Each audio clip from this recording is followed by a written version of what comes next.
कर्मण्येवाधिकारस्ते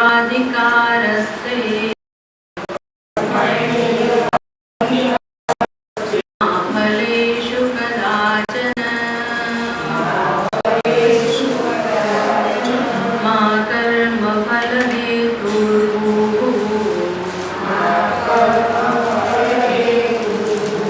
मा ते संगोत्स्वकर्मणि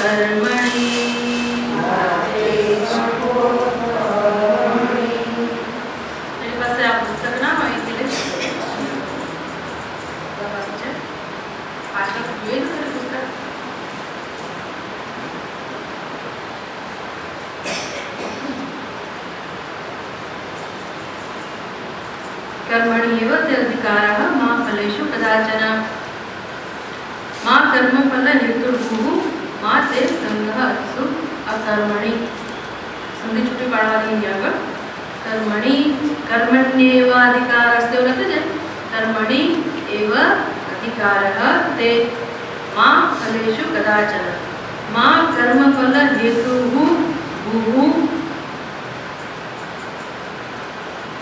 मा कर्मफलहेतुर्भुः मा ते संगः अस्तु अकर्मणि હવે સંધિ છૂટો હંમેશા જે પણ શ્લોક આપણે શીખતા હોઈએ એ શ્લોકનો પહેલા પદચ્છેદ પદો છૂટા પાડવા એટલે કે સંધિ થયેલી હોય તો સંધિ છૂટી પાડવી પછી એનો અન્વય કરવાનો અન્વય એટલે ક્રમમાં ગોઠવવો આપણને વાક્ય સમજાવવું જોઈએ એ રીતે તો ભગવાન કહે છે તે અધિકારઃ કર્મણિ એવ તારો અધિકાર માત્ર કર્મમાં જ છે કદાચન માં ફલેષુ ક્યારે ફળમાં નહીં એટલે એટલા અર્જુન નથી કહેતા ભગવાન તારો અધિકાર કર્મમાં નથી એટલે એટલા અર્જુન નથી કહેતા અર્જુનને તો નિમિત્ત બનાવે આપણને કહી રહ્યા છે મનુષ્ય જે કર્મ કરવાનો અધિકારી છે જેને કર્મ કરવાની સ્વતંત્રતા ભગવાને આપેલી છે આ સૃષ્ટિની અંદર બધા કર્મ ના કરી શકે આપણે જોઈએ છીએ પશુ પક્ષીઓ કર્મ નથી કર્મ કોને કહેવાય સમજવું પડે પછી સમજાય કે પશુ પક્ષીઓ કર્મ નથી કરતા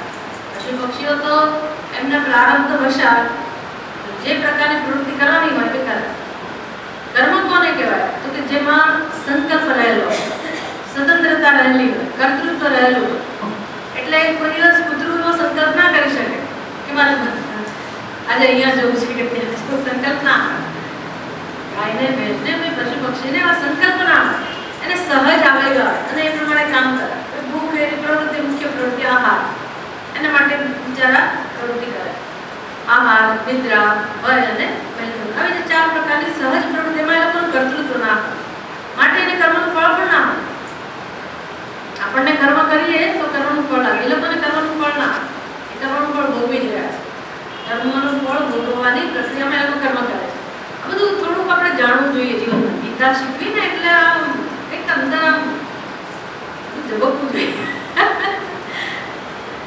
અંધકાર ભરેલો છે ને એને બદલે કંઈક અંદર આમ સૂઝ આપણને પડે કંઈક વિચારવાનું મન થાય કે જગતની અંદર શું ચાલે છે બધું આપણે જગતમાં આપણું સ્થાન ક્યાં છે મનુષ્ય તરીકે આપણે કઈ કોટીમાં આવ્યું અને પશુ પક્ષીઓની પ્રવૃત્તિમાં આપણી પ્રવૃત્તિમાં ક્યાં ફેર પડે છે પછી એને આપણે સરખા છે એ ચકલા દાણા ચણા કરીને આપણે તે બીજું ચણ ખાખા કરીએ એટલે સમાનતા આવી ગઈ આહારની પ્રવૃત્તિ બધામાં સમાન છે પણ છતાંય મનુષ્ય બધાની કોટીમાં નથી આવતો એટલું જ નહીં મનુષ્ય તો દેવતાઓ અને અસુર એની કોટીમાં નથી આવતો દેવતાઓ પણ કેવા છે પુણ્ય ભૂમિ છે દેવતાઓની પણ પુણ્ય યોની છે એ પણ ભોગ યોની છે ત્યાં આપણે સુખ ભોગવવાનું હોય છૂટકો જ નથી સુખ ભોગવ્યા વગર ચાલે જેને એવું એનું એવી એની ઉપાધિ એવી એને સ્થિતિમાં ભગવાન મૂકેલા છે બહુ પુણ્ય કર્યા હોય એટલે પછી એ પદ પ્રાપ્ત થાય ત્યાં સુખ હોવા માની લો અને પેલા પશુઓ છે એને ત્યાં દુઃખ બંને ભોગ યોની છે ત્યાં દેવતાઓને પણ કર્મ કરવાની સ્વતંત્રતા નથી અને પશુઓને પણ કર્મ કરવાની સ્વતંત્રતા નથી તો શું બનવું સારું મનુષ્યને કર્મ કરવાની સ્વતંત્રતા છે પણ મનુષ્ય બિચારો ક્યારેક સુખી ક્યારેક દુઃખી પશુઓ લગભગ બિચારા દુઃખી અને દેવતાઓ હંમેશા સુખી. તો શું સારું? પશુ બનવું સારું, મનુષ્ય બનવું સારું કે દેવતા બનવું સારું? શું દેવતા પસંદ કરે?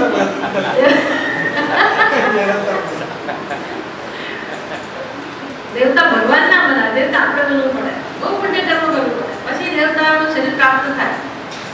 તો પુણ્ય કરો, આખી જિંદગી પુણ્ય કર્મ કર્યા કરો. ખૂબ મહેનત કરવી પડે, ખૂબ બધો ત્યાગ કરવો પડે, ખૂબ ધર્મનું પાલન કરવું પડે, ખૂબ વ્રત, તપશ્ચર્યા, અનુષ્ઠાન, દાન, માન બધું કરવું પડે, તો પછી દેવતાઓનો જન્મ મળે. પણ પછી શું? તો કે દેવતાઓ એટલે કેવું સારું? પૃથ્વી ઉપર તો નહીં ને. આ રોજ રોજ આ ઉનાળો ને તડકો ને ત્રાસ ને ગરમી ને ધરતીકંપ ને વાવાઝોડું પૂર ને એ તો મુશ્કેલી નહીં ને. કઈ શાંતિ? ત્યાં વૃદ્ધાવસ્થા નહીં, ત્યાં મૃત્યુ નહીં. સ્વર્ગ તો કેટલું સરસ. દરેક ને કે સ્વર્ગમાં જવું સારું, દેવતા બનવું સારું. અને ત્યાં તો નાચ ગાન ચાલતા હોય રાત દિવસ ના. કેટલું ઐશ્વર્ય ને કેટલું બધું માણવાનું, કેટલું જોવાનું ને કેટલું સંગીત ને સુખ. બસ આપણે ત્યાં જઈને કેવું સારું? સારું તો ખરું. પછી એમ તો તમે અહીંયા સરખામણી કરો ને તમારા જીવનમાં કે આ ફૂટપાથ ઉપર ઝૂંપડપટ્ટીમાં જે રહેનારા છે મનુષ્ય અને એનાથી ચડિયાતા મનુષ્ય જે ફ્લેટમાં રહે છે, પછી એનાથી ચડિયાતા મનુષ્ય જે બંગલામાં રહે છે તો ત્રણેય મનુષ્યની કોટીમાં. ખરું? પૃથ્વી લોકમાં મનુષ્યનો જન્મ પ્રાપ્ત થયેલો, પણ એક વર્ગ એવો છે કે તદ્દન ઝૂંપડું બાંધીને રહે છે. એકને ઝૂંપડું નથી, ઝાડ નીચે પડેલો છે. એક છે તે મધ્યમ વર્ગનો માણસ છે, ફ્લેટ મળેલો છે અને એનો પોતાનો ફ્લેટ છે તો ભાડે રહે, એમાં રહી ગયો. બીજો માણસ છે બંગલામાં રહે છે. ત્રણેય મનુષ્ય છે. ત્રણેયની સ્થિતિ કેવી છે? નજર કોના ઉપર છે? તો પેલા ઝૂંપડપટ્ટીના માણસને કોની ઈર્ષ્યા આવે? ફ્લેટમાં રહેનારા બંગલા બધા ઈર્ષ્યા આવે. મધ્યમ વર્ગનો માણસ છે એને કોની ઈર્ષ્યા આવે? એનાથી ઉપર. મોટા બંગલામાં રહેનારને ઈર્ષ્યા આવે. કોની આવે? તો કે બાજુના બંગલા. અને ઈર્ષ્યા આવે તો થાય કે હું ચડી આવ્યો, એવું મારી પાસે તો મારી પાસે કેટલી ગાડીઓ, મારી પાસે કેટલું, મારી પાસે કેટલું નહીં કરે. પણ એનાથી ચડિયાતા હોય કે નહીં પાસે? એટલે દરેક મનુષ્યની નજર ક્યાં હોય? પોતાનાથી ચડિયાતોની ઉપર. એટલે જ્યાં સુધી મારી બાજુમાં કોઈ વધારે સુખી, કોઈ વધારે સમૃદ્ધ માણસ હોય એટલે અંદર ઉત્પાદ થયા કરે, અંદર શાંતિ ના આવે. એટલે એ સુખી છે એને પરિણામે હું દુઃખી છું. આપણી સ્થિતિ કેવી હોય? સરખામણી ચાલે એટલે આપણી આમ નજર ઊંચી હોય કે પેલો માણસ કેટલો સુખી, એને એની સરખામણી હું દુઃખી. આવું છે કે નહીં? દરેક મનુષ્યને આવું ચાલે, હરીફાઈ એટલે ચાલે ને. એટલે જોવા જાવ તો ઝૂંપડપટ્ટીની સરખામણીમાં આપણે તો કેટલા સુખી કહેવાય? મોટા બંગલામાં રહેતા હોય તો આપણે તો હોવા જ જોઈએ સુખી. એટલે પેલા માણસને એમ થાય કે આ લોકો કેટલા સુખી હોવા જોઈએ, તો એની પાસે જઈને તમે તપાસો તો ખબર પડે કે એની નજર ક્યાં છે, એની બુદ્ધિ શેમાં રોકાયેલી છે, એ શેનું ચિંતન કરે છે. એને પોતાના આવા વૈભવશાળી બંગલામાં રહેવાનો આનંદ છે, પોતાને ભગવાને જયશ્રી આપેલો આનંદ છે. તો એના જીવનમાં એટલા જ પ્રશ્નો છે, એના જીવનમાં એટલું દુઃખ છે ને. આટલી સ્થિતિમાં હોવા છતાં એના જીવનમાં દુઃખ છે. જેવું અહીંયા છે આ પ્રકાર એવું જ સ્વર્ગ. સ્વર્ગમાં તમે જાઓ ખરા પણ ત્યાં પાછું તારતમ્ય હોય. ત્યાં કે દરેકને સરખી જગ્યા ના મળે. સ્વર્ગમાં પછી વરુણ હોય, વરુણ દેવતા હોય, ઇન્દ્ર દેવતા હોય, અગ્નિ દેવતા હોય, બૃહસ્પતિ હોય. બધા દેવતાઓ ખરા ને. એવી દેવતાઓના પોતાના પાછા રહેઠાણ હોય, એનું પોતાનું એક સ્થાન હોય. એટલે ત્યાં તારતમ્ય એટલે ઉતરતાપણું અને ચડિયાતાપણું. અને બુદ્ધિ તો એની જ છે આપણી. એટલે હું ગમે તેટલું પુણ્ય કરીને સ્વર્ગમાં જાઉં તો સ્વર્ગમાં ગયા પછી પણ પૃથ્વીલોક કરતા તો ઘણી સુખી, પણ ત્યાં ગયા પછી નજર ક્યાં હોય? મારી કરતા જે વધારે ચડિયાતા અથવા વધારે ભગવાનની આજુબાજુ રહેતા હોય, વધારે પ્રકારનો જે વૈભવ ભોગવતા હોય એની સામે. એટલે વળી પાછું અંદર તો અશાંતિ જ ને, અંદર તો દુઃખ જ ને. આ આપણો પ્રશ્ન છે, આ મનુષ્યનો પ્રશ્ન છે. એટલે મનુષ્યનો જન્મ લીધા પછી આપણે બધું કરીએ તો બહુ સરસ. અને માનીએ કે ઉપર જઈએ, ઉપર ગયા પછી આવું તો ખરું જ્યાં સુધી આપણે જીવ ત્યાં રહીએ ત્યાં સુધી. પણ પછી ત્યાં રહેવાનું કેટલો સમય એ ખબર નથી. રહેવાનું કેટલો સમય સ્વર્ગમાં? ગમે બધું બહુ જવાનું, ત્યાં રહેવા કેટલો સમય મળે? જ્યાં સુધી આપણા ખાતામાં પુણ્ય હોય ત્યાં સુધી. તમે અમેરિકામાં તો જાઓ તો પછી ત્યાં પરમેનન્ટ થઈ જાવ છો કે નહીં? પરમેનન્ટ તમારા ઘણા રસ્તા છે ને. એની છોકરી સાથે લગ્ન કરી લીધું એટલે બસ ગ્રીન કાર્ડ મળી ગયો. સ્વર્ગમાં નહીં હોય અપ્સરાઓ પેલી રંભાનું ઉર્વશી કોઈકને લગ્ન કરી લીધા કે પરમેનન્ટ થવાય કે નહીં? પછી ઉર્વશી રંભાઈ કેવા છે? ના, પણ આપણે તો શું શીખવાનું છે? એ અપ્સરાઓ પણ કેવી છે કે ટેમ્પરરી. ત્યાં કોઈને કાયમી સ્થાન છે નહીં. એટલે કોઈ ત્યાં ગમે તેટલું એ કરે તો પણ એને પરમેનન્ટ વિઝા, પરમેનન્ટ શું કહેવાય, ગ્રીન કાર્ડ જે કહેવાતું એ બધું મળે જ નહીં. એને આવું જ પડે. ક્ષીણ્ય પુણ્ય મૃત્યુ લોકમ વિષય. આ જીવનનો ક્રમ છે. આ જગતની અંદર આ નિયમ પ્રવર્તમાન છે અને આપણે એ નિયમના અંદર નિયમના નિયંત્રણ હેઠળ જીવી રહ્યા છીએ. આપણું કશું ચાલતું નથી. આપણે જન્મ્યા છીએ, બસ નક્કી નથી કર્યું કે હું અહીંયા જન્મ મળ્યો છે અને જે પ્રારબ્ધ ભેગું થયું હોય એના પ્રમાણે આપણે અત્યારે અમુક પ્રકારના અનુભવોમાંથી પસાર થઈ રહ્યા છે. વળી પાછું ભવિષ્ય ઉભેલું છે. ક્યાં જઈશું એ બધું નક્કી થઈ રહ્યું છે. એટલે આપણે તો બાઘાની જેમ જીવનમાં બધું પૂરું કરી નાખ્યું કે આટલા વર્ષના થઈ ગયા, આટલા કર્મો કર્યા, કર્યું તે કર્યું, પછી આમ જમા ઉધાર પછી કઈ હિસાબ કિતાબ કે કશું વિચાર્યું નથી કે ક્યાંથી આવ્યા, અત્યારે શું કામ આવ્યા, અહીંયા જન્મ કેમ લીધો છે, કેમ મારા જીવનમાં આટલું દુઃખ છે, કેમ સુખ છે, અને હવે મારે આમાંથી બહાર નીકળવું છે કે પછી મારી ભવિષ્યની ગતિ શું છે તો કમસે કમ જાણું. આવો કોઈ વિચાર નથી. એક સરખું જીવન જીવે જ જાય છે માણસ. જીવતો નથી. જીવતો તો સારું. હું તો કહું કે ભગવાનનું નામ ન લે તો કઈ વાંધો નહીં. એને મોક્ષમાં રસ ના હોય તો કઈ વાંધો નહીં. આધ્યાત્મિક ઉન્નતિમાં રસ ના હોય તો કઈ વાંધો નહીં. પણ એની પાસે અત્યારે જે કંઈ ભેગું થવું છે એને તો શાંતિથી માણે, પણ એવું એની હાલત એવું નથી માણી શકતો. સુખમાં સુખ નામની વસ્તુ તો કોઈ જ બેઠ કરે છે. જ્યારે જો ત્યારે ચિંતા, વિષાદ, ઈર્ષ્યા, સ્પર્ધા, કામ, ક્રોધ, લોભ એક પછી એક આવું આવ્યા છે અને દિવસો વીત્યા કરે અને જીવન એનું પૂરું થઈ રહ્યું છે અને બિચારો અસહાયતાથી દિવસો પસાર કરે છે. જે એના નસીબમાં જતું ભોગવે છે. ક્યારેક સુખી, ક્યારેક દુઃખી. પણ અક્કલ નથી ચલાવતો.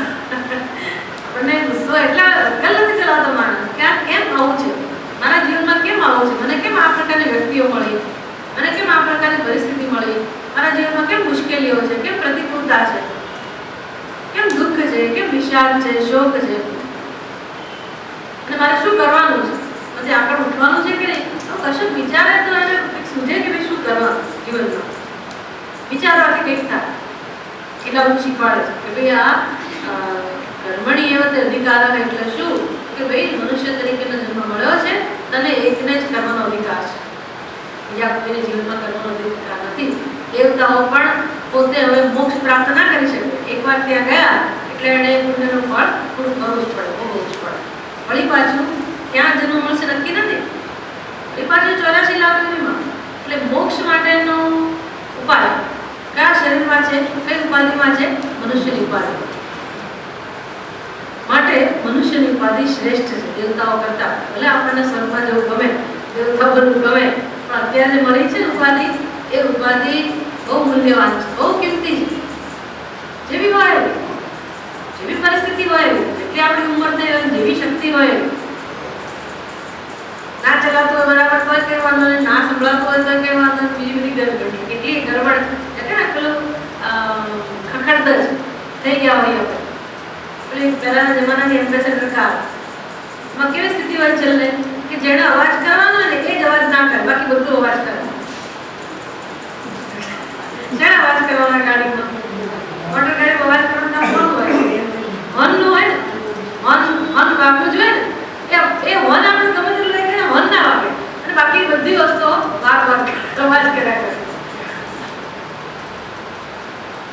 એમ પછી ઘણાનું શરીર એટલું પકડી જાય બોલવાનું જતું બોલી ના શકાય અને બીજી બધી વસ્તુઓ કડાક કડાક કડાક અવાજ આવે, વધારે અવાજ આવે, બેસેલો અવાજ આવે, આમ માણસ બિચારો ખડધડ થઈ ગયો ધીરે ધીરે. હવે કંઈ વાંધો નહીં, કશો વાંધો નહીં. હજી એ સમય છે, જે જીવનમાં આગળ વધવાનો સમય છે. છેલ્લા શ્વાસ સુધી માણસ સમજી જાય તો એના જીવનનો ભરપૂર ઉપયોગ કરી શકે અને માણી શકે પોતાના જીવન જેવું છે એનો આનંદ લઈ શકે. શેનાથી? અંદર જાગૃતિ લાવવાની, જાગી જવાની. બસ કંઈક વિચારવાનું, સત્યનું ચિંતન હોય, તત્વનું ચિંતન હોય, એના વિશેનો વિચાર હોય તો માણસના જીવનમાં દિશાઓ ખુલી જાય છે. અને પાછું કોનું ચિંતન કરવાનું ખબર છે તમને? કોઈ મહાન વસ્તુ, સૂક્ષ્મ વસ્તુનું ચિંતન નથી. કોનું ચિંતન કરવાનું? પોતાનામાં રસ છે કે નથી? દુનિયા ભલે રસ ના હોય, ભલે આપણે નિરાશ થઈ ગયા હોય કે ડિપ્રેશનમાં હોય, પોતાનામાં રસ કરો કે ના મને તો મારામાં રસ છે. સારું, હમણાં અહીંયા અરીસા પડતું તો ખબર પડે. અમારા પેલા અરીસા પડવા આવે ને આપણે તો ખબર પડે કે લોકો ત્યાં કેટલી વાર જુએ છે. કેટલી વાર તક મળે ને એટલી વાર માણસ જ્યાં પણ અરીસો હોય એની બાજુમાંથી નીકળવું થાય એટલે કદાચ શરમ આવે લોકોને તો ત્રાસી આંખે જોઈ લે, કોઈ ના હોય ત્યારે જોઈ લે, પણ બધાનું કામ આવે. પેલા ગાડીના કાચ હોય કોઈ સરફેસ હોય ને જ્યાં આપણું આમ પ્રતિબિંબ દેખાય ને ત્યાં આપણને જોવાનું મન થાય. ઓકે મસ્ત દરેકને કેમ અરીસામાં જોવાનું, એટલે ગમે તેવું ઠેકાણા વગરનું મોડું હોય કોઈને આપણે તમે જોઈ ના કરવા આપણને કેવું ગમે છે? ઓકે મસ્ત અરીસામાં જોવાનું કેમ ગમતું હશે? એક જ કારણથી કે દરેકને પોતાના સ્વરૂપ માટે પ્રેમ છે. એવું માને છે કે આ ચહેરો એટલે મારું સ્વરૂપ એટલે જો કરે છે. ખરેખર એનું સ્વરૂપ જ એટલું બધું જોવા જેવું જ દર્શનીય છે માટે એને રસ છે. એ ખરેખર જો જાણી લે કે હું કોણ છું તો એના ચિંતનમાં બહુ મજા આવે. જેમ અરીસામાં આ ચહેરો જોવાની ઈચ્છા થાય છે અને ગમે છે, એવી રીતે આ સત્સંગમાં કે આ પ્રકારના અધ્યયનમાં કે ઉપનિષદની અંદર, ભગવદ્ ગીતાની અંદર જેટલી વાર તમે અંદર ડોક્યું કરો, જેટલી વાર વિશે ચિંતન કરો, સ્વ વિશેનું ચિંતન કરો, એટલે કોનું દર્શન થાય? પોતાના સ્વરૂપ. એમાં આનંદ આવે છે, ન આવે બને જ નહીં. એટલે કેમ કરીને પોતાને જ પ્રેમ કરતા શીખવું, પોતાના સ્વરૂપમાં રસ લેવો, તો પછી જીવનમાં કંઈક રુચિ આવે, તો કંઈક ઉમંગ, આશા, ઉત્સાહ શરૂ થાય. આવો નિયમ છે. પણ એની શરૂઆત ક્યાંથી કરવી? આવું બનવું હોય તો શરૂઆત ક્યાંથી કરવી? કયું માધ્યમ છે, કયું સાધન છે આપણી પાસે? ભગવાન કહે છે કર્મ. કર્મ એનું સાધન છે. આ કર્મયોગનો મૂળભૂત સિદ્ધાંત અહીંથી શરૂ થાય છે ને, એના બધા સિદ્ધાંતો કહો કે એના બીજ બધું અહીંયા રહેલું છે. કર્મયોગ કોને કહેવાય એની સરસ સમજ આપે છે. કર્મયોગની શરૂઆત ક્યાંથી થાય? તો કે કશું કરવા નહીં કરવાની સાથે લેવા દેવા નથી કરવા. કર્મ તો આપણે કરવાના જ છીએ, પણ કર્મ કરતી વખતે મારી બુદ્ધિમાં કયા પ્રકારની સમજ છે, બસ એનાથી કર્મયોગ નક્કી થાય. આપણી બુદ્ધિમાં એવી સમજ હોય કે આ કર્મનું ફળ મને મળે માટે હું કર્મ કરું, કશું લેવા માટે કે મારી ઈચ્છા પૂરી કરવા માટે. હવે ગણતરી હોય ને હંમેશા કયું કર્મ કરીએ આપણે? આડેધડ કર્મ ના કરીએ. જે કર્મ દ્વારા આપણે કંઈક ફળ મેળવવાનું હોય એ જ કર્મ કરીએ. પણ ભગવાન આવું નથી કહેતા. ભગવાન કહે છે એમાં શું નવાઈ કરે? તારી ઈચ્છા પૂરી કરવા કર્મ કરવામાં શું નવાઈ કરે? સ્વાર્થ તો બધા પૂરો કરવા તો નવું શું કરું? એ તો પેલા પશુ પક્ષી તો પોતાનો સ્વાર્થ પૂરો કરવા જ કર્મ કરે ને. એટલે કર્મ કરવું એટલે કયું કર્મ કરવું? આગળ વધુ શીખવાડવાના છે, પહેલા થોડું કહી દીધું. કર્મ એટલે અહીંયા અર્થ સમજવાનો ધર્મ. કર્મ એટલે કયું કર્મ? ધર્મને અનુરૂપ હોય એ કર્મ. પહેલું તો એ ધર્મને પછી હું કર્મયોગમાં ખપાવું ના ચાલે. મારું જે કર્મ હોય એ કર્મ ધર્મને યોગ્ય હોય, આપણી ફરજના ભાગરૂપે હોય. આપણું રોજ બરોજ સવારથી સાંજ જે કર્મો કરીએ છીએ બધા કર્મો ધર્મને ધ્યાનમાં રાખીને થતા. અને માત્ર કર્મમાં જ આપણી દ્રષ્ટિ કશું લેવા માટે નહીં. કેમ લેવા માટે નહીં? તો કે મારો અધિકાર શેમાં છે? મારો અધિકાર કરવામાં છે. આપણને ભગવાને જવાબદારી આપેલી છે. દરેક મનુષ્ય પોતાનું જે સ્થાન છે એ સ્થાનને અનુરૂપ પોતાના કર્મો કરવાના. એટલે પછી કર્મ ફળમાં મારો અધિકાર રહેતો નથી. કર્મ ફળ નહીં મળે એવું નથી કહેતા ભગવાન. ભગવાન શું કહે છે? કર્મ ફળમાં મનુષ્યનો અધિકાર નથી. આ સમજ સાથે કર્મ કરવું. આપણે તો પહેલેથી જ નિશ્ચય કરી લે કે હું કામ મેળવીને લઈશ, એના માટે જ કર્મ કરીશ. તો ભલે નિશ્ચય કરો, કારણ કે પ્રયોજન વગર તો કર્મ થઈ ના શકે. યોજના કરો, આયોજન કરો, જે કંઈ હોય સંકલ્પ કરો, પણ એ કર્મનું ફળ મારા હાથમાં હોઈ શકે નહીં. એ સમજ. એવું નહીં કે ભગવાન મને કર્મ ફળ નહીં આપે અથવા જે આપે લઈ લેવા, એવો અર્થ અહીંયા નથી. અહીંયા તો અર્થ એટલો જ છે કે કર્મનું ફળ નક્કી કરનાર પરમાત્મા છે, જેને કહેવાય કર્મ ફલદાતા. અને મારું કામ શું છે? કર્મ કરવું. કર્મમાં મારો અધિકાર. માં કર્મ ફલ હેતુ રૂપો. વાત કે છે કે તું જબરદસ્તી નક્કી કરવા જઈશ કર્મનું ફળ તો બંધનનું કારણ તું પોતે જ બનીશ. અને તો પછી ભગવાનનું કર્મ કરું જ છું કામ? કર્મ ના કરું તો કે માટે અસ્તુ અસંગઃ અકર્મણી, તું અકર્મને પ્રેમ ના કરીશ, નિષ્ક્રિય ના રહેશે, એટલે કે જીવનમાં ઉપયોગી થજે. જે રીતે ઉપયોગી થવાય એ રીતે ઉપયોગી થશે, પણ અકર્મ એટલે કે નિષ્ક્રિયતાને જીવનમાં પસંદગી ના આવે છે. આપણે જોયું એનું ભાષ્ય ગયા વખતે ન જ્ઞાન નિષ્ઠાયામ અધિકાર અધિકાર કર્મણ્યવ તત્ર જ કર્મ કુર્વત મા ફલેષુ અધિકારઃ અસ્તુ કર્મ ફલ તૃષ્ણા મા ભૂ. અર્જુનને કહો આ પ્રકારે ભગવાને કે તારો અધિકાર જ્ઞાન નિષ્ઠામાં નથી, કર્મમાં છે, અને કર્મ કરતી વખતે પણ ફળનો અધિકાર તને નથી. યદા કર્મફલે તૃષ્ણાર્થે સ્યાત.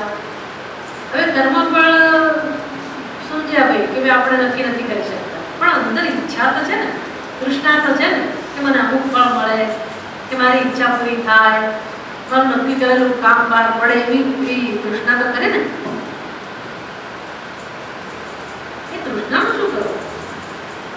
ભગવાન કે છે જો એ તૃષ્ણાને મહત્વ આપીશ, તારી ઈચ્છાને મહત્વ આપીશ, કર્મ ફલે તૃષ્ણાર્થે સ્યાત, જો તારી આસક્તિ આ કર્મ ફળમાં જ હશે તો પછી તદા કર્મ ફલ પ્રાપ્તે હેતુ સ્યાત, પછી તારે બંધનમાં આવવું પડશે, તને મુક્તિ નહીં મળે.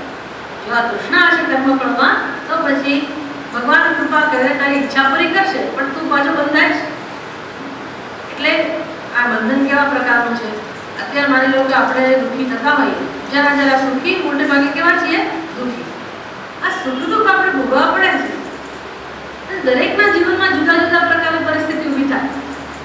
એક જ પરિસ્થિતિ હોય તો પણ અમુકને એમાંથી સુખ મળે, અમુકને દુઃખ મળે, એવું છે કે આમ દરેક જીવ સુખી અને દુઃખી છે. તો પોતાના સુખ દુઃખ માટે કોણ જવાબદાર હોય? મારા સુખ દુઃખ માટે કોણ જવાબદાર? ભગવાન. ભગવાને ભલે ફળ આપ્યું, પણ જવાબદાર કોણ?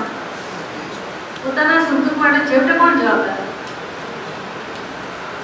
જ્યારે મારું સુખ દુઃખ હોય તો તેને કહેવાય ફળ. હું સુખી એ પણ ફળ, હું દુઃખી એ પણ ફળ. આ ફળ માટે જવાબદાર કોણ? મારું જ કરેલું કર્મ. તો મેં શું કામ કર્મ કર્યું હશે? એવું કર્મ શું કામ કરું કે હું દુઃખી થયું? એવું કર્મ કેમ છે કે મને સુખ મળે? કર્મ કર્યું જ શું કામ મેં? તેના માટે કરતા શું કર્મ? કર્મ કોણ કરાવે છે? આપણી પાસે કર્મ કોણ કરાવે? તમે શાંતિથી બેઠા હો ઘરમાં અને એકદમ ઈચ્છા જન્મી કે લાવ ને ચા પીવું, એટલે ઉભા થઈને કર્મ કરવા ચા બનાવે કે નહીં? લાવ પેલા ફોન કરું કે પેલી ફોન કરું, હાલ પેલાના ઘરે જાઉં, અંદર ઈચ્છા જન્મે ને. અથવા તો મારે આ જોઈએ છે, બહુ વખતથી આપણે ગયા ને, ચલો ત્યાં જઈએ, ઈચ્છા જન્મી કે નહીં? પછી એમાંથી સંકલ્પ, એમાંથી કર્મ. એટલે કર્મ કોણ કરાવે છે આપણી પાસે? આપણે કર્મ કરીએ પણ આપણી પાસે બીજું કોઈ કર્મ કરાવે છે. કોણ કરાવે છે? ઈચ્છા અથવા તો તૃષ્ણા. ઈચ્છા ક્યાંથી જન્મી? અને તમને અમુક ઈચ્છા જન્મી, પહેલી વ્યક્તિને બીજા પ્રકારની ઈચ્છા જન્મી, પહેલાને બીજી ઈચ્છા, આમ દરેક જીવને જુદા જુદા પ્રકારની ઈચ્છા જન્મે છે. આ ઈચ્છા માટે કોણ કારણભૂત છે? ભગવાન બધાના મનમાં ઈચ્છાઓ મૂકે છે. શું કરતો છે? ઈચ્છાઓ ક્યાંથી જન્મે છે આપણા મનમાં? ઈચ્છા શેમાં જન્મે? કે ભૂતકાળનો અનુભવ હોય આપણા મનમાં, ભૂતકાળમાં જે તે વિષયો અનુભવ કર્યો હોય એ અનુભવ આપણા અંતઃકરણમાં એક છાપ છે, જમા થયેલો છે, જેને આપણે શું કહીએ છીએ?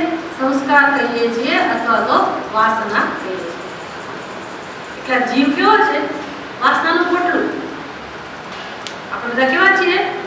ઈચ્છાઓનું, સંસ્કારનું, વાસનાનું પોટલું. પોટલું દેખાય નહીં કોઈને. આપણને બુદ્ધિમાં સીધું ના દેખાય ગયા જન્મમાં મેં આટલી આટલી ઈચ્છાઓ પૂરી કરી, આટલા આટલા અનુભવ, આટલા આટલા સંસ્કાર, એવું આપણને પણ દેખાય નહીં, પણ બધાની અસરે પડેલું છે, જેને કહેવાય અનકોન્શિયસ. આવું લઈને જીવ ફર્યા કરે. અને એ તો પોટલું એટલું મોટું છે કે વાત ના પૂછે. કારણ કે અનંત કાળથી આપણે આ કર્યા કરીએ છીએ. શું કરીએ છીએ? ઈચ્છા જન્મે, વળી કર્મ કરીએ. કર્મ કર્યું એટલે કર્મનું ફળ, કર્મનું ફળ એટલે એના સંસ્કાર. સરસ તમે સિનેમા જોયું એટલે એના સંસ્કાર, સરસ વાનગી ખાધી એટલે એના સંસ્કાર, સરસ ગીત સાંભળ્યું એના સંસ્કાર, સારા સારા વસ્ત્રો પહેર્યા એના સંસ્કાર, અલંકારો એના સંસ્કાર છે કે નહીં? શબ્દ, સ્પર્શ, રૂપ, રસ અને ગંધ આ 5 પ્રકારના વિષયોની અંદર જીવ વિચારો ઓતપ્રોત હોય. વિષયો તેના જ બનેલા છે. 5 મહાભૂતના જે વિષયો બનેલા છે એનું જગત બનેલું છે અને આપણને 5 જ્ઞાનેન્દ્રિયો મળેલી છે. આ 5 જ્ઞાનેન્દ્રિયોને પોતપોતાના વિષયો માટે આકર્ષણ છે અને મનની અંદર તે વિષયોની ઈચ્છા છે. એટલે મનની અંદર ઈચ્છા જન્મે, જ્ઞાનેન્દ્રિયો દ્વારા આપણે વિષયોને પહેલા તો કર્મેન્દ્રિયો દ્વારા મેળવીએ, જ્ઞાનેન્દ્રિયો દ્વારા એને ભોગવીએ અને આપણા મનમાં તે વિષયોના સંસ્કાર જમાવીએ. આમ કેટલા વખત આ ક્રમ ચાલે છે. એટલે હવે મારા મનમાં ઈચ્છા પણ જન્માવે કે ભૂતકાળમાં મેં જે વિષયોનો ભોગ કર્યો હોય એના સંસ્કારો જમા થયા હોય એમાંથી ઈચ્છા જન્મી. ઈચ્છા જન્મી એટલે કર્મ, કર્મ કર્યું એટલે કર્મફળ, કર્મફળ એટલે વળી પાછું સંસ્કાર. અને આવા તો કેટલાય કર્મો કરીએ છીએ, અત્યાર સુધી કરતા જ આવ્યા છે, હજી કરી રહ્યા છે, કરીશું તો એ બધા કર્મો પણ ભોગવવા પણ આવશે. કોઈને આમ રાખી દેવાય એટલે તમે ભોગવેલું છે અસર જેમ કરાય એ કર્મ પણ ભોગવવું જ પડે. જેવું કર્મ એવું ફળ અને જેવી ઈચ્છા. એટલે આપણી ઈચ્છા તો બહુ સરસ હોય, આપણે એવું માનેલું હોય કે ભાઈ આ કર્મ કરીને હું સુખી થઈશ, પણ માર્ગ કયો અપનાવ્યો? ભાઈ તમે તમારી ઈચ્છા પૂરી કરવા માટે અધર્મનું આચરણ કર્યું તો અધર્મનું ફળ, કુદરતનો કાયદો તો કે છે અધર્મનું ફળ દુઃખ જ હોય. એટલે મેં વિચાર ના કર્યો કે હું સાધન કયું અપનાવું છું. ધર્મનું આચરણ કર્યું, અધર્મ એટલે શું એ ધ્યાનમાં રાખ્યું ના હોય. આપણે તો બસ મને કેમ મળે, મને જ મળે એમ માનીને આપણે ધક્કા મુક્કીમાં કેમ પહેલા દોડી લઈ આવીએ. તો પહેલા જમાના બસમાં બેસવાનું એટલે કેમ આમ ફટ કરતા પહેલા અંદર ઘૂસી દઈએ, બધા આગળ કરતા મને જે વાગે એ મળે. એટલે આપણી દરેક પ્રવૃત્તિમાં આવું હોય છે ને, ખાવાનું ત્યારે જોવા જેવું હોય. પાર્ટી આવે ત્યારે મનુષ્યનો આમ સ્વભાવ બહાર આવી જાય બધો. આમ દરેક જગ્યાએ પોતાની ઈચ્છા પૂરી કરવા આવું જ છે ને. પૈસા કમાવા માણસ બીજાને કેમ નીચે પાડવું, ધંધામાં પોતે કેમ પોતાનું વર્ચસ્વ જમાવવું અને બીજી બધી જગ્યાએ પણ પોતે કેમ આગળ વધવું. અને પોતાને આગળ વધવાનો વાંધો નથી, પણ પોતાને આગળ વધવાની રીત કઈ વાપરવી તો કે બીજાને પછાડવા. માણસનો નિયમ શું હોય? પોતે આગળ વધવા માટે શું કરે? બીજાને પછાડે. બીજાનું કામ ના થાય એવું કરું અને પછી અથવા તો ચાલાકીપૂર્વક મારું કામ એવી સરસ રીતે કરું કે મને જ બધો લાભ મળે. તો લોકોને તો ખબર નથી, લોકો તો બિચારા નિર્દોષ છે, એને કોઈ ખબર નથી, ઘરના નહીં એને ખબર ના આવે, પણ હું તો જાણું કે નહીં? હું તો જાણું આ બધું મેં એવું કર્યું છે. હું જાણું, બીજું કોણ જાણે? બીજું કોણ જાણે? મારી સાથે દરેક જગ્યાએ, દરેક સમયે, મારી સાથે દરેક જગ્યાએ, દરેક સમયે, દરેક પરિસ્થિતિમાં જે હોય છે અને જે જ્ઞપ્તિ સ્વરૂપ છે, જેને ક્યારેય મૂર્ખ ના બનાવી શકે, જેનાથી કશું છુપાવી ના શકાય, તો પરમાત્મા આ બધું જાણે. બસ એ જાણે છે અને એ જ કર્મફળ દાતા છે. એટલે હું એ દેહ છોડી દઉં, એ દેહની અંદર ગમે તેવા પુણ્ય કર્મ, પાપ કર્મ કર્યા હોય, બીજો દેહ લો સૃષ્ટિમાં ગમે ત્યાં, પરમાત્મા જાણે છે કે નહીં મેં ક્યાં જન્મ લીધો અને એ કર્મફળ શોધતો મારી પાસે લઈને આવે ને. એટલે જો અધર્મનું આચરણ કર્યું હોય તો દુઃખ અને પરોપકાર, ધર્મનું આચરણ કર્યું હોય તો સુખ. આ સિદ્ધાંત છે. આ આટલો સરળ સિદ્ધાંત મનુષ્ય સમજી નથી શકતો. આટલો સરળ સિદ્ધાંત જે આપણી સંસ્કૃતિમાં વણાયેલો છે, જે મહાભારત, રામાયણ, ભાગવત જેટલા પુરાણો, બધા શાસ્ત્રો, બધાની અંદર ધર્મની એટલી સુંદર, સચોટ અને સરળ વ્યાખ્યા કરવામાં આવી છે કે મનુષ્ય સુખી થવું હોય તો પોતાના કર્મો પ્રત્યે સાવધાન રહેવું અને મનુષ્ય અહીંયા ના ખાડા કામ કરે અને પછી આખી જિંદગી રડે સુખી થાય.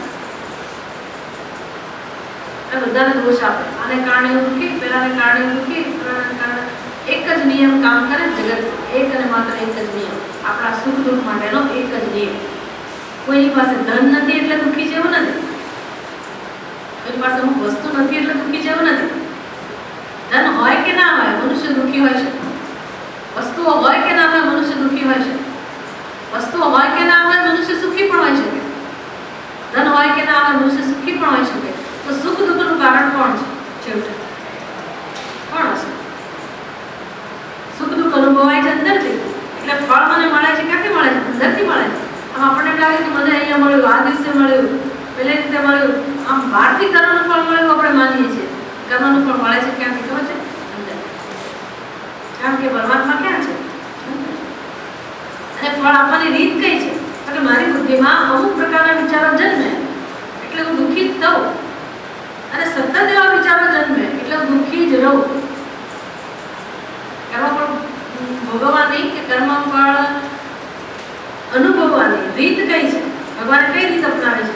કે કોઈને સુખ આપવું હોય, સુખી કરવા હોય તો ભગવાન શું કરે? એના અંતઃકરણમાં સુખની વૃત્તિ જન્માવે કે ના જન્માવે? આપણે સુખી ક્યારે હોઈએ?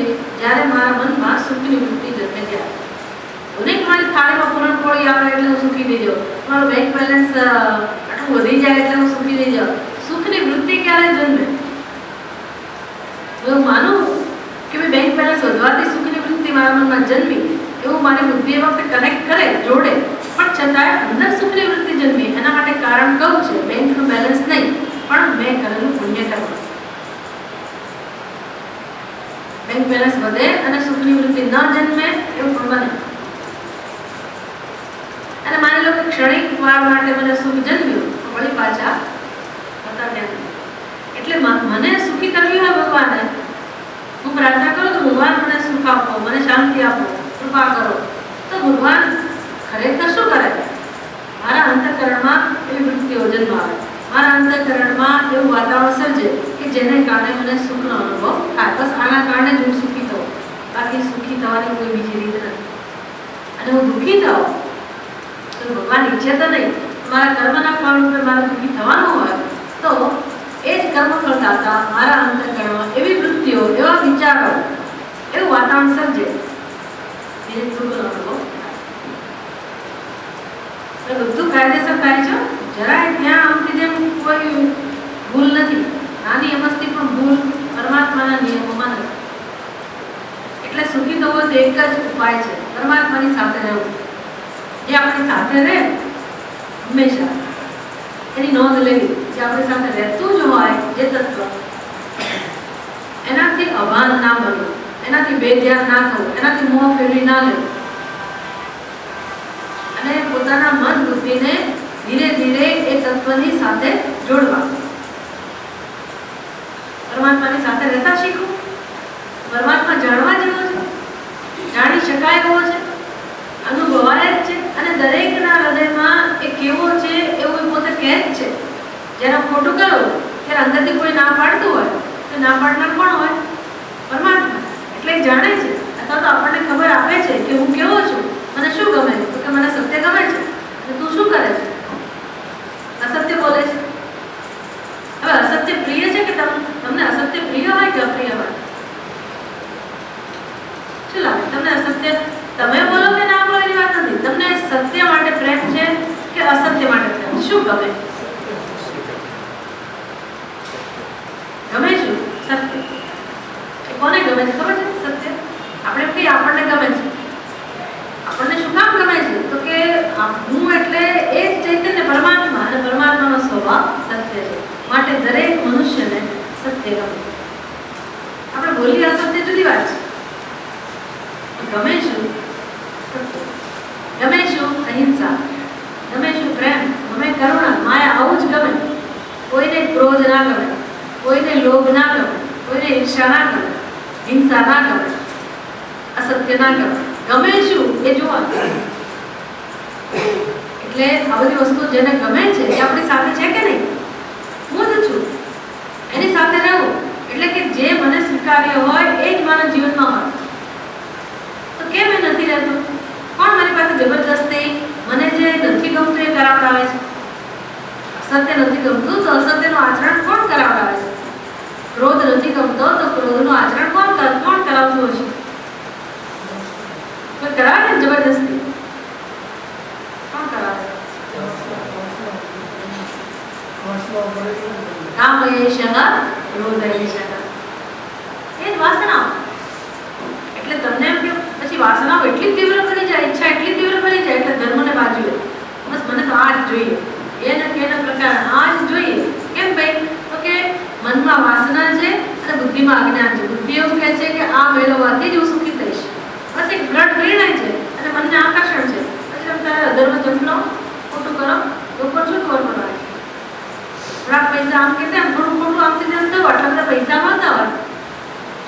તો ન કરવું એ મૂર્ખતા છે. પછી બેવલા ના કહેવાય, લઈ જ લેવાના હોય. સારું, આપણે એવું બધું ડાપણ મારીએ જીવનમાં, ડાપણ વાપરીએ, ભેગું કરીએ, પણ પછી એ પૈસો મને શું આપે છે, શું આપી શકે? ખરેખર પૈસાને કોઈ લેવા દેવા નથી. પૈસો નિર્દોષ છે.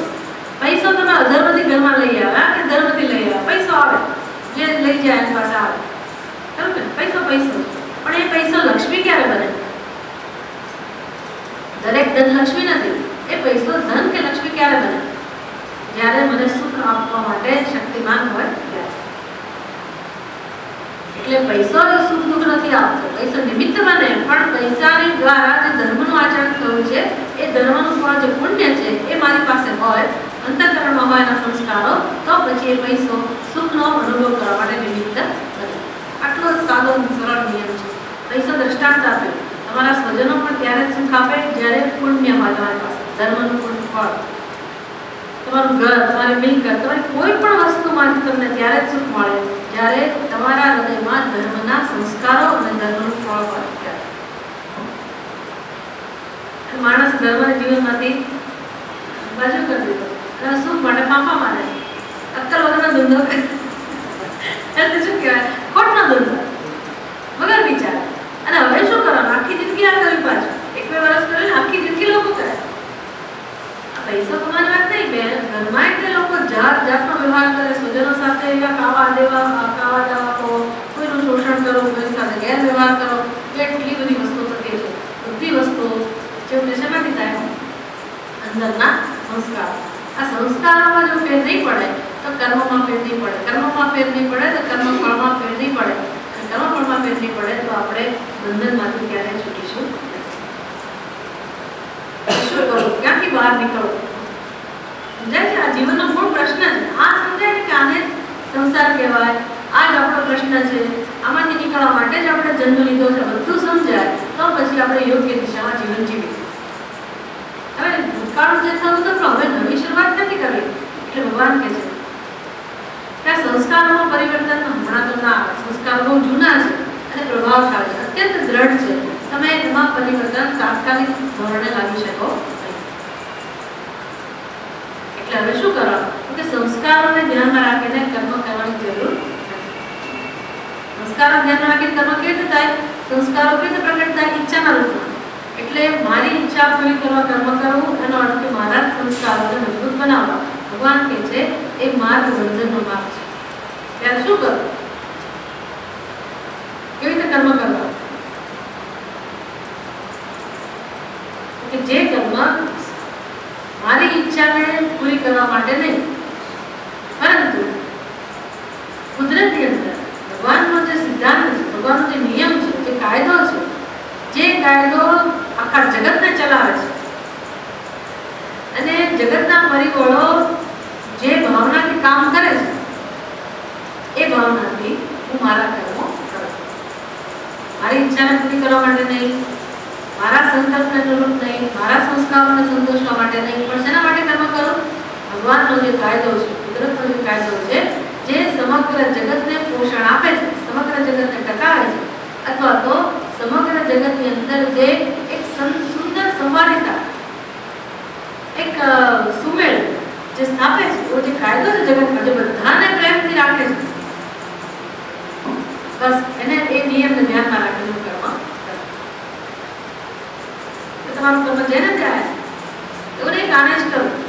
જેને જરૂર હોય મારું કર્મ ભલે મળે. આટલી મારી સેવા, નાની એવી સેવા કોઈને મળી, બહુ થઈ ગયું, ભગવાન ખુશ છે. અરે આપણે માર્ગ મળી ગયો. શેનો માર્ગ મળ્યો? બહાર નીકળવાનો. નહીં તો ગંદકીની અંદર સડ્યા જ કરવા. એનું એ જ દુઃખ, એનું એ જ સંસાર, એની એ જ પરવશતા, અને આ જ વસ્તુ એ સમજાવ્યું ભગવાન. આગળ કહે છે 61 યદાનિ કર્મફલ તૃષ્ણા પ્રયુક્તઃ કર્મણિ પ્રવર્તતે તદા કર્મફલસ્યૈવ જન્મનઃ હેતુઃ ભવેत्.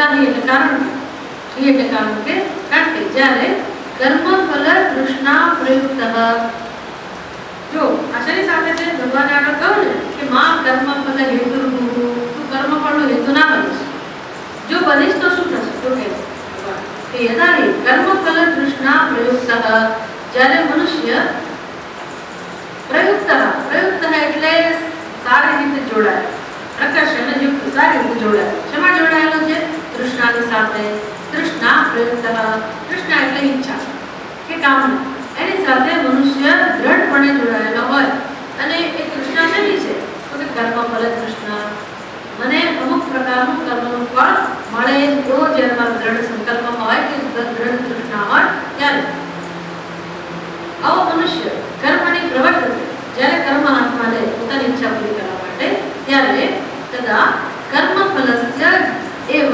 જન્મનઃ હેતુ હવે ત્યારે મનુષ્ય કર્મ જેનું ફળ છે અથવા તો જન્મ જે કર્મનું ફળ છે કર્મ ફલસ્ય જન્મનઃ જન્મરૂપી ફળ જે કર્મનું છે એનું કારણ આ મનુષ્ય બનશે કયા મનુષ્ય કર્મ ફલ તૃષ્ણા પ્રયુક્ત જેની કર્મ ફળમાં અત્યંત આસક્તિ છે અને એ મનુષ્ય કર્મ હાથમાં લે છે માત્ર પોતાની ઈચ્છા પૂરી કરવા માટે જગત માટે નહીં ભગવાન માટે નહીં સેવા માટે નહીં એક જ સંકલ્પ છે કે મારું કેમ કરીને પૂરું થાય છે ને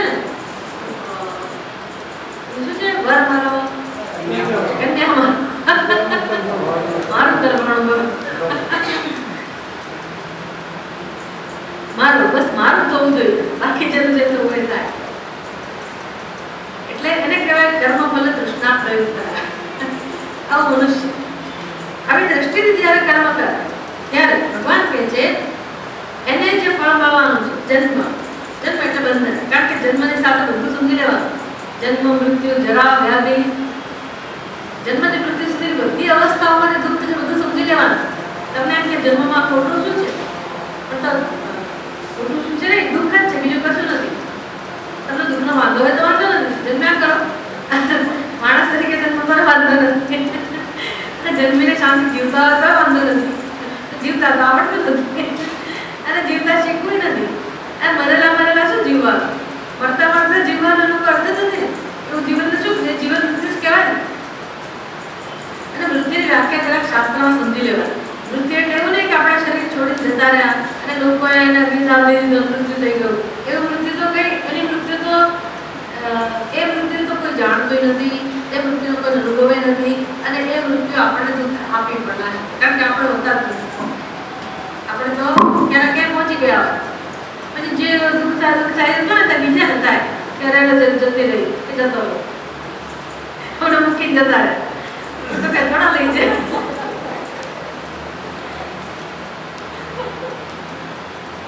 અહીંયા જીત કરે અમને લીધા બાદ કેમ જતા રહે એકલા જતા બધા એકલા જ જાય એ વખતે પેલી રડરડ કરે અમને મૂકીને જતા રહે અમને મૂકીને જતા રહે રડવા માટે જ કહેતા હોય ખરેખર કેમ જવાની ઈચ્છા થોડી હોય ભાર્યા વિભ્રતિ તસ્મિન કાય શંકરાચાર્યજી તેઓ સરસ કહે ભગવંત અંદર કે આ મનુષ્યના શરીરમાંથી જેવા પ્રાણ ગયા યાવત પ્રાણો નિવસતિ દેહ જ્યાં સુધી આ શરીરમાં પ્રાણ છે ત્યાં સુધી કેમ છો શું બનાવો આજે રસોઈ શું ખાવાની ઈચ્છા છે બહાર જવું તો ત્યાં સુધી પછી ભાર્યા વિભ્રતિ તસ્મિન કાય એની જ પત્ની જે અતિ પ્રિય હતી કે એના માટે અતિ પ્રિય હતો એ જ શરીર જે શરીરમાં પ્રાણ નથી એને જોઈને આ બિચારી હવે એ રોગાની અંદર રહે નહીં ભાગી ગઈ વિભ્રતિ ભયભીત થઈ જાય ત્યાં ના ઉભી કેમ કે અત્યાર સુધી તો હની ડાર્લિંગ ભલે કોઈ કહેશે કે ભાઈ આ 70 વર્ષના કાકા થયા તો હજી એની પત્નીને આવું કંઈ બોલાવે શું કે ડિયર ડાર્લિંગ હની કોઈને પૂછ્યું કે આપે આ ઉંમરે કેવું પૂછ્યું ને તમે આવું ખરું કરો છો અમેરિકા બરાબર છે પણ અહીંયા તો કેવું છે ને કે 10 વર્ષથી હું એનું નામ ભૂલી ગયો છું ખરું નામ પત્ની નામ ભૂલી ગયો કહેવાય નહીં એટલે જરાય રસ નથી કરતી અને બોલા કરો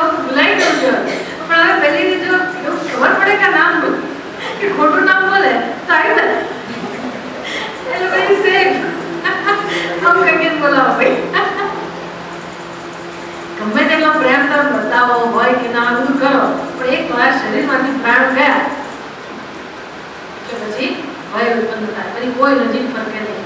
એટલે આપણું એ મૃત્યુ છે ને એ તો આપણને દુઃખ નથી આપતું, આપણે તો સહન કરતા નથી, જોતા નથી, આપણને અનુભવે નથી. ક્યારેય કોઈ જીવને પોતાના મૃત્યુનો અનુભવ છે નહીં, કારણ કે નથી, એટલે પોતાનું મૃત્યુ નથી. એટલે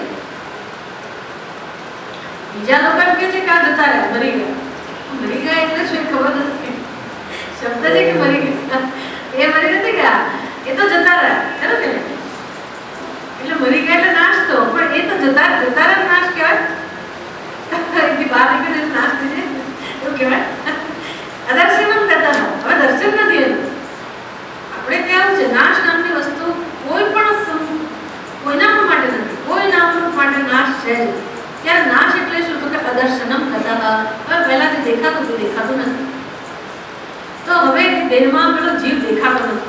પહેલા એ દેહ રૂપે આમ હલનચલન કરતો હતો ત્યારે જીવ રૂપે ના દેખાતો. ત્યારે આપણે જીવંત છીએ ખરા, દેખાઈએ છીએ ખરા, પણ આપણે નથી દેખાતા. આપણે આ શરીરના રૂપમાં પ્રગટ થયા પછી આપણે જતા રહીએ, શરીર પડ્યું રહે, એટલું જ. એટલે કોણ મરી ગયું જવું હોય તો શરીર મરી ગયું અને તમે જબરજસ્તી એને વિચારને પતાવી નાખો છો. શરીરે તો પડ્યું જ છે, તમે લઈ જઈને કાં તો એને દાટી દો, કાં તો બાળી નાખો, જે કંઈ કરવાનું કરો તમે પૂરું કરો. બાકી કશું શેનું શું કરી ગયું? કોઈ કર્યું નથી. પેલા અંદર હતા તો જતા રહ્યા, પછી એ નર્કમાં ગયા હોય તો આપણે બે દિવસ ગયા, સ્વર્ગમાં ગયા, સ્વર્ગસ્થ સંતોષ લઈએ જ્યાં ગયા હોય છે. પણ એ ગયા કે ગઈ, મરી નથી ગયા, ક્યાંક બીજે ગયા, ઘર બદલ્યું, એમણે ઘર બદલ્યું, એટલું ખરું. કેટલાય ઘર બદલતા આવ્યા છે, એટલે આપણે બધા બદલવું પડે ને, કાયમી જગ્યા રહેવા મળે ને. એટલે દુઃખ શાનું છે ત્યારે? એ મૃત્યુની આપણે ચિંતા નથી કરતા. જન્મ લીધા પછી ક્ષણે ક્ષણે જે માન અપમાન, સફળતા નિષ્ફળતા, નિરાશા, શોક, વિયોગ, સંયોગ, કેટલું દુઃખ છે જીવનમાં. આમ નામ છે મૃત્યુ. તમને ગમતું હોય તો ભલે પધારો વારંવાર, એની કોઈ ખાતરી નથી કે માણસ તરીકે જન્મ મળશે કે ગમે ત્યાં જવું પડશે, ગમે તે સ્થિતિમાં જન્મ બધું ચાલ્યા જ કરશે. એટલે કહે છે કે જો કર્મ કરતી વખતે આ સાવધાની નહીં હોય તો આ દુઃખ રહેવાનું છે. ચાલો તો શું કરવું ભગવાન? છૂટવા માટે શું કરવું? યદી કર્મ ફલમ ન ઇષ્યતે ઇન કર્મણા દુઃખરૂપેણ માતે તવ સંગઃ અસ્તુ અકર્મણિ અકરણે પ્રીતિઃ મા ભૂત. ભગવાન જવાબ આપે પહેલા શંકરાચાર્ય બીજી દલીલ કરે કે ભાઈ તમે કર્મમાં આસક્તિ રાખવાની ના પાડો, કર્મફળમાં આસક્તિ રાખવાની તમે ના પાડો છો, તો પછી હું કર્મ જ શું કામ કરું? અને તો એમ કે ભાઈ મારી ઈચ્છા પૂરી કરો કર્મ કરવાનું હોય, અને તમે કહો છો કે ઈચ્છા પૂરી કરશો તો નવો જન્મ મળશે, બંધન ચાલુ થાય છે. તો સારું, ઈચ્છા પૂરી નહીં કરે તો પછી કર્મ શું કામ કરવું? કર્મમાં કેટલો ત્રાસ છે. કર્મ અજ્ઞાન થાય છે કે ઉઠવું પડે, બધું વસ્તુ લાવવી પડે, વેહી કરે, કેટલી બધી મહેનત કરવી પડે, શ્રમ કરવો પડે. અને કોણ કર્મ કરે? મૂર્ખ માણસ એ કશું મેળવવા ના હોય કર્મ ના કરે. હું તો બુદ્ધિમાન છું, હું શું કામ કર્મ કરું? તો પ્રશ્ન જન્મે ને. યદી કર્મ ફલમ ન ઇષ્યતે, જો કર્મ ફળની ઈચ્છા ના રાખવાની હોય તો કેમ કર્મણા દુઃખ રૂપેણ ઇતિ, તો દુઃખરૂપ કર્મ શું કામ કરવું જીવનમાં? એની કરતા છોડી દે. ભગવાન કહે છે ના, માતે ઇતિ માતે આ પ્રકારે તવ સંગઃ અકર્મણિ મા અસ્તુ અકરણે પ્રીતિ મા ભૂત. અર્જુન આવું ના વિચારશે, આવું વિચારીને કર્મ છોડી ના દઈશ, અથવા તો નિષ્ક્રિય બેસી ના રહીશ, અકર્મમાં પ્રીતિ ના રાખીશ કે મારે કશું જોડું નથી. જો તમે વિચારજો અથવા તો તમે જીવનમાં જોઈ શકશો કે કેટલા બધા મનુષ્યોના જીવનમાં કર્મ છૂટી જાય છે. આમના શેને કારણે ખબર છે? એટલું બધું દુઃખ વધી જાય, એટલી બધી નિરાશા વધી જાય જીવનમાં, નિરસતા વધી જાય. નિરાશા કરતા માણસ નિરસ બની જાય. ઘણા લોકો પછી એમ માને કે મને વૈરાગ્ય જલ્દી, ખરેખર વૈરાગ્ય નથી, એ નિરાશા છે, ડિપ્રેશન છે. એટલે ઘણા લોકો એમ કે હવે તો મને ક્યાંય જવું નથી ગમતું, કોઈને મળવું નથી ગમતું, કંઈ ખાવા પીવાની ઈચ્છા બસ કશું ગમતું જ નથી. હવે તમે સત્સંગ શરૂ કરો અને ધીરે ધીરે તમારામાં વિવેક આવે અને વૈરાગ્ય જન્મે ને ભગવાનમાં રસ જન્મ્યો હોય પછી ના આવે તો જુદી વાત છે, પણ પછી ભગવાનમાં રસ નથી અને હવે ઘરમાં રસ નથી, કોઈ પ્રવૃત્તિમાં રસ નથી, કશું ખાવું પીવું નથી, કશું જોઈતું જ નથી, એવી જ હાલત છે. એને શું કહેવાય? ડિપ્રેશન, નિરાશા. અને પછી એવો માણસ ક્યારેય કર્મ કરી શકે નહીં. પછી નોકરી કરતા ધીરે ધીરે નોકરી છૂટી જાય, નિરાશા વધતી જાય ને નિરસ્તા, એ માણસ જીવનમાં તદ્દન નિષ્ક્રિય થઈ જાય. પછી એનું મગજનું બેલેન્સ થતું રહેતું હોય, ઊંડા વાળામાં પછી કામ કરી શકે એવી ક્ષમતા રહેતી. બહુ દુઃખી લોકો છે, તમે જોજો, બહુ જ આવા લોકો છે, બાર બધા લોકો આવા છે. યંગ એજના લોકો પણ છે, 15-20 વર્ષના પણ જોવા મળશે, 35-40ના જોવા મળશે, 50-60ના જોવા મળશે, કે જેનામાં કર્મ કરવાની શક્તિ છે છતાં કર્મ કરવાની ક્ષમતા એ લોકો ગુમાવી બેઠા. ક્ષમતા કેમ જતી રહી છે? અંદરથી રસ જતો રહે. રસ કેમ જતો રહ્યો? એટલું બધું દુઃખ છે માટે. અને દુઃખ કેમ છે? દુઃખ કેમ હશે? અજ્ઞાન નહીં સમજને કારણે. ઘોર અંધકાર, ઘોર અજ્ઞાન અને ઘોર તમસ. હવે બધા અજ્ઞાન લઈને જ જન્મે છે. આપણે શું કરીએ? ભગવાને અજ્ઞાન બનાવ્યું છે અને અજ્ઞાન લઈને આપણે આવીએ છીએ. આપણો ક્યાં વાંક છે? ભગવાન કીધું બરાબર છે, તમારો વાંક નથી, પણ મેં તમને મનુષ્યનો જન્મ આપ્યો છે, એના માટે આપ્યો, અજ્ઞાન દૂર કરવા આપ્યો. અને પછી તમે સમજો જ નહીં તો પછી કુદરત પણ સાથ ના આપે, પછી પ્રારબ્ધ પણ સાથ ના આપે, ભગવાને સાથ ના આપે. પછી આપણું હૃદય છે ને, એને ક્યારેક ગુસ્સો આવે કે અત્યારે આમ જે લગાતાર સેવા કરે છે ને, એ વર્ષ ગણતું હોય આપણું કે આટલા વર્ષ હું ચાલ્યું, આપણને ક્યાં પડ્યું? આપણને આમ બીજી દુનિયામાં ઘૂમતા હોય ને, આપણું હૃદય ચાલે તેની કિંમત નથી. જરાક વિચાર કરીએ કે હૃદય ચાલતું બંધ થાય એટલે આખો ખેલ પૂરો થઈ ગયો કે નહીં? બધું સાફ એક જાત કે કોઈ પ્રશ્નની ચિંતા નથી. બધા ભગવાન કે એક જ શું કહેવાય, એક જ કર્મની અંદર કે એક જ ઘાતની અંદર બધી વસ્તુ પૂરી. આપણે એક કામ કરે, બે પક્ષીને એવું કહીએ, ભગવાન કે છે બસ હું એક જ ડિસિઝન લઉં કે હવે પૂરું થઈ ગયું. ભગવાન કે હું ડિસિઝન નથી લેતો. એની અંદર જે હૃદય છે ને, હૃદય પણ ચેતન છે, એ પણ સેવા કરે. એ હજી આશા રાખે છે કે હું આનું આટલા વર્ષથી સેવા કરું છું, એના હૃદયને ચલાવું છું, આખા શરીરમાં લોહી પહોંચાડું છું બધે, અને હું રાહ જોઉં છું ક્યારે એ માણસ બુદ્ધિમાન બને, ક્યારે બુદ્ધિનો ઉપયોગ કરે, ક્યારે એના જીવનમાં ભગવાન આવે, ક્યારે ભક્તિ શીખે, ક્યારે અધ્યાત્મ શીખે, ક્યારે સત્યમાં પ્રેમ જન્મે, ક્યારે વિચારવાનું કામ કરે, પોતાના આત્માની દયા થાય. આવું ક્યારે થાય? આવું હૃદય છે ને એવું વિચારે. પણ આપણે સુધરીએ જ નહીં ને, સાંભળીએ નહીં, સુધરીએ જ નહીં. 80 વર્ષના થઈએ તો હજી એવા ને એવા, હજી આપણને આમ બસ અંદરથી કંઈ થાય જ નહીં ભગવાન માટે કે આપણા જીવન માટે. કોઈ અંદરથી સાધન માટે પ્રેમ ના જન્મે.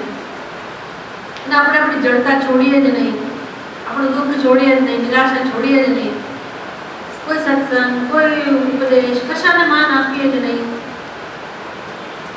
પછી પેલું હૃદય છે ને એવો ગુસ્સો કરે, હવે તો નહીં ચાલુ, ખલાસ, એ ડિસિઝન લે, પૂરું થઈ ગયું.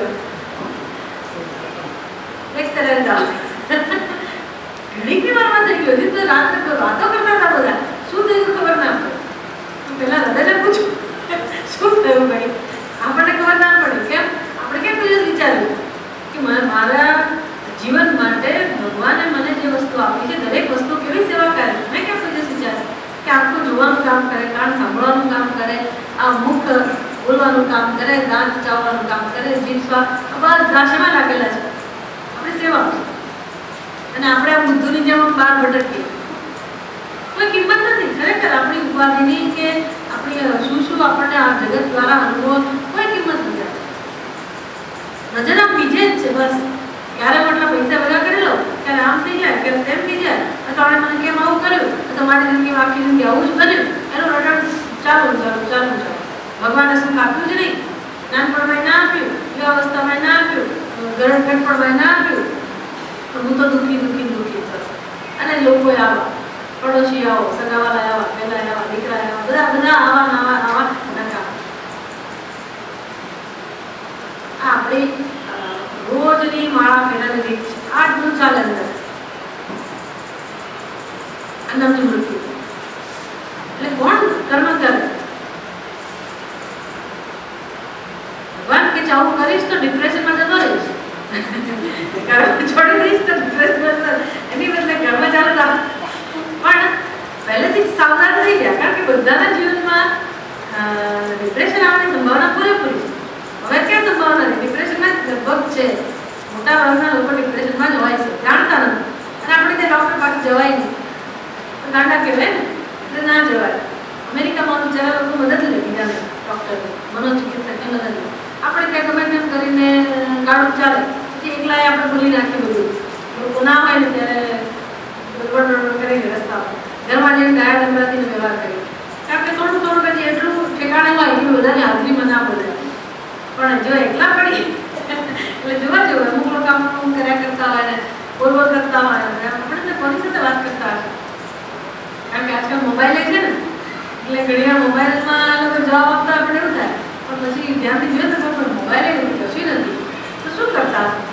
ખોવાઈ જાય, મિનિટમાં ખોવાઈ જાય. લોકો આપણી સાથે બેઠા હોય તો એમ બીજી દુનિયામાં જતા રહે, અને પછી આમાં ચાલતું હોય ત્યારે આપણે ખબર પડે કે ક્યાં ક્યાં સંવાદો ચાલે છે. એટલે નિયંત્રણ જતું રહે. મોટા ભાગના લોકો અવાજ છે. આવું કેમ છે? તો કે અંદર બહુ ફરિયાદ છે, બહુ, અને સાંભળનારું કોઈ છે નહીં, અને બોલ્યા વગર ચાલે એવું નથી, અને કોઈને કહેવા જવાય નહીં. એટલે શું કરવું? એકલી પડવું કે બોલવું? બહુ દુઃખદાયક છે, બહુ દુઃખદાયક. એટલે આ બધું કેમ થયું આપણા જીવનમાં, આ તો બીજાના જીવનમાં કેમ થાય છે એનું સરસ આપણને જાણવા મળે. કારણ કે માણસ પોતાની ઈચ્છાને પૂરી કરવા માટે જ કર્મ કરે. ઈચ્છા પૂરી ના થાય એટલે બસ દુઃખી. ભગવાન કે એના બદલે કર્મ તો આ વસ્તુ ધ્યાનમાં રાખીને કરીશ, તને એટલું બધું સુખ મળશે કે વાત ના પૂછો. સુખી થવાની ચાવી મળી જશે તને.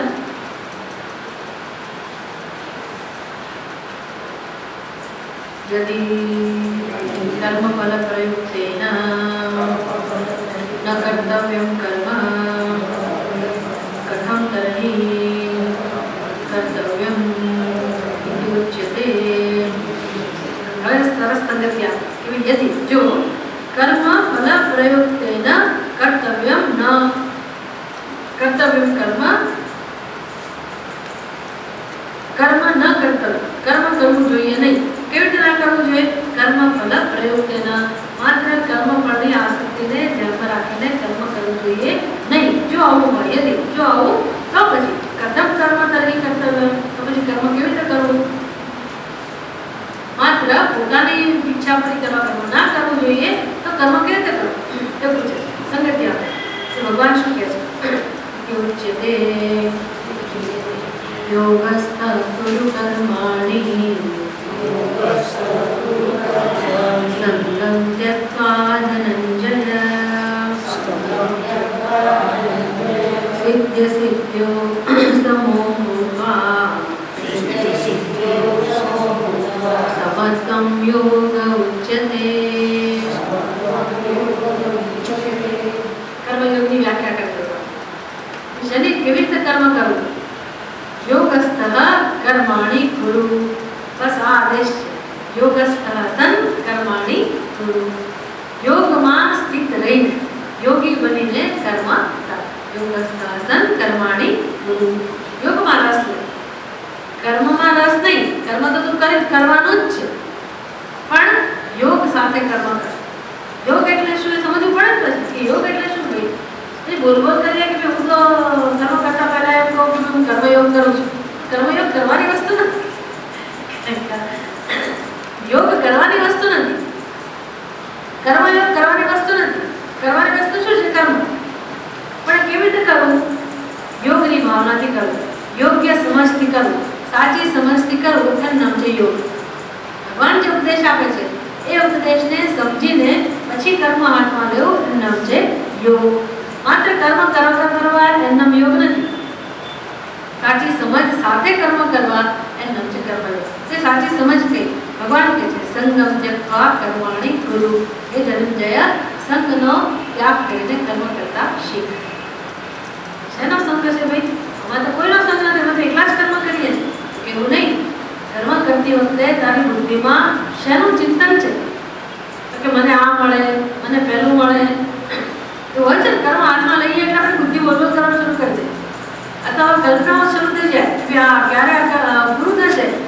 વાહ થઈ જશે. બસ આપણે સરસ કર્મ થયું એટલે મેં કર્યું એનું ફળ આવું મળશે, આમ થશે, તેમ થશે, લોકો વાહ કરશે.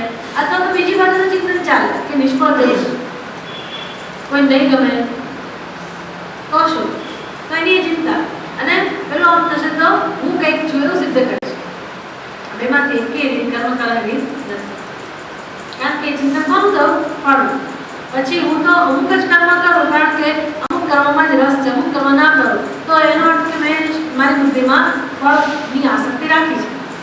ફળની આસક્તિને, ફળ તૃષ્ણાને ધ્યાનમાં રાખીને કર્મ કર્યું અને કહેવાય સંગ. એટલે આ બધું જો બુદ્ધિમાં હોય કે હું અમુક વ્યક્તિ માટે જ કરું, અમુક રીતે જ કરું, અમુક કર્મ જ કરું, મારી ઈચ્છા પૂરી કરવા જ કરું, આ બધા શું કહેવાય? સંગ.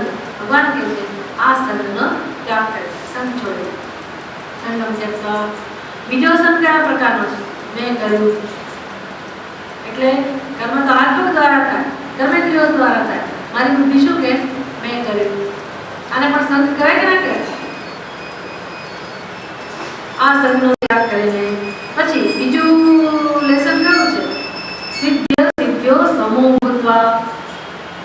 સમહ ભૂત્વા. સમહ ભૂત્વા એટલે સમત્વ રાખે. શેમાં સમત્વ રાખવું? સિદ્ધિ અને અસિદ્ધિ. જો કર્મફળનું ચિંતન ના કરવું કે કર્મફળની અપેક્ષા ના રાખવી, અબું કહું ભગવાન, પણ કર્મફળનો વિચાર તો આવે ને જીવનમાં. કર્મ કરતી વખતે સફળ થઈશું કે નિષ્ફળ તો બુદ્ધિમાં આવે ને. અને દરેક કર્મમાં બે પ્રકારના ફળ હોવાના, સફળતા અને નિષ્ફળતા. એ તો આવવાના જ છે. એટલે આપણી બુદ્ધિ સહજ રૂપે એવું વિચારે કે સફળતા મળશે કે નિષ્ફળતા. તો સફળતાને શું કહેવાય? સિદ્ધિ.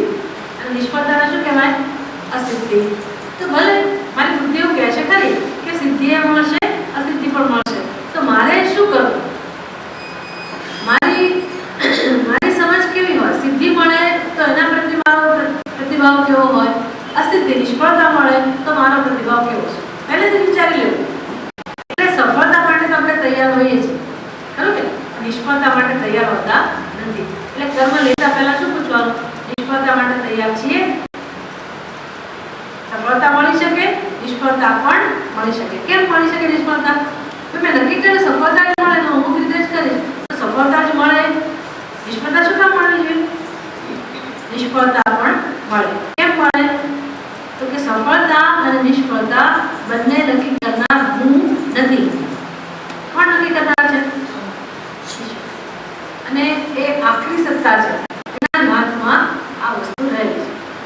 એટલે એને નમસ્કાર કરવા એટલે શું? ભગવાનને નમસ્કાર કરવા એટલે શું? તો કર્મનું ફળ સફળતા મળે તો પણ સ્વીકારો, નિષ્ફળતા મળે. સિદ્ધ્યો સમો ભૂત્વા સમત્વમ યોગ વચ્ચતે.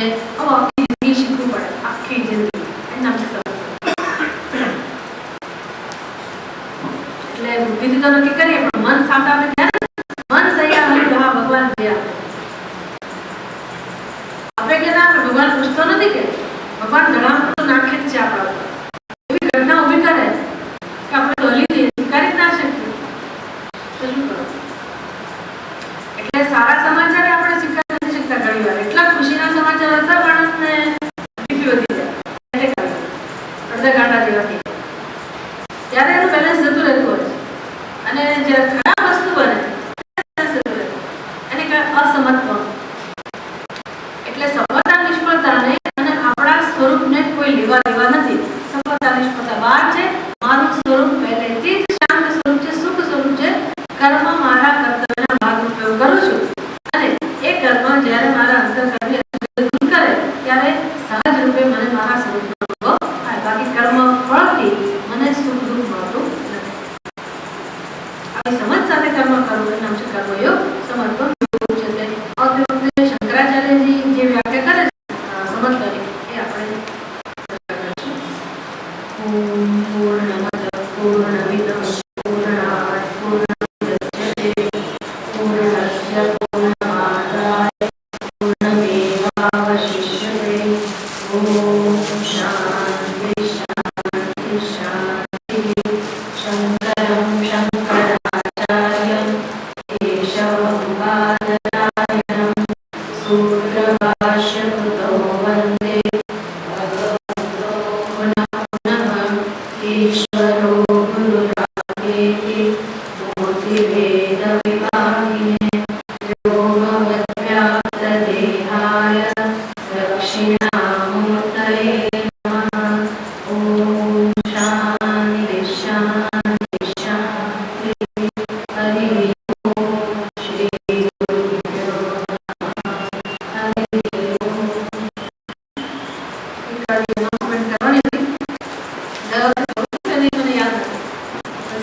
સ્વામીજી વિશે વાત કરી અહીંયા નથી ને. તો જો અમારા ગુરુજી એટલે સત્યમાં જે આશ્રમ છે સ્વામી ચિત્તાનંદજી મહારાજ એમના ગુરુજી દયાનંદજી મહારાજ એ મારા પણ ગુરુજી છે. એમની પાસે જઈને હું ઘણું શીખી.